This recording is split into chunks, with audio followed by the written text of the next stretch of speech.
right, hey everyone. Today we're going to talk about, at a high level, the 4 key things that you need in place legally to start the fundraising process.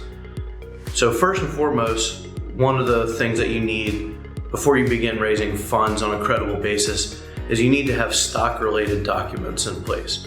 Those are documents by which the corporation issues you as the founder and any other members of the founding team stock in the company. And typically those stock-related agreements are going to have a few different things. Number 1, they'll usually have to have some kind of vesting provisions. Number 2, they would have things like rights of first refusal, so that people can't freely transfer those shares to a third party. And they would also have things like a 180-day lockup and things like that. The second category of documents that you absolutely need to have your company have in place before you really credibly begin raising money is IP-related agreements. So these are things like confidentiality agreements, invention assignment agreements, so that anyone doing work for the company is assigning IP over. Those should be in place both between founders in the company and with third parties. And we'll do a series of videos on each of the issues that come up with those things. Number 3, you need cap table related documentation. This is kind of a summary of who owns what shares in the company, when they were granted, things like that. Do you need, as a founder or an early stage company, to go to the length of getting on one of these electronic cap table programs? The answer is it depends.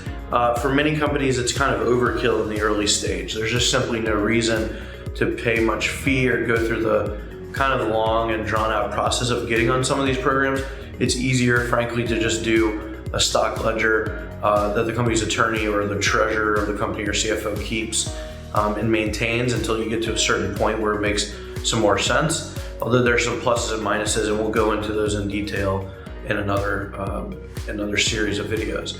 And last but not least, you absolutely 100%, before you start raising money credibly, need to go through a process with your key advisors on fundraising to model out what a funding round looks like at different valuations and with different structures. And you may want to go ahead and invest some time and energy in kind of having a couple of preferred term sheets, or if you don't draft term sheets, at least understanding the common terminology and terms that are used in the industry of angel and venture capital. So before you really have a basis in those 4 things and categories of documents and types of things that would need to be in place, I would say it's pretty difficult for a founding team to actually even credibly speak to an experienced set of angel or venture capital investors. Without the proper foundation there, you're likely going to have missed expectations between how these things work in the industry and what you're actually looking for. So with a little bit of ounce of prevention, you can be more well-informed, better able to position yourself in the company with where it wants to be and get what you ultimately want. And as I mentioned, if you want to hear more, stay tuned. We're going to do a series of deep dives into each one of these. All right, thanks.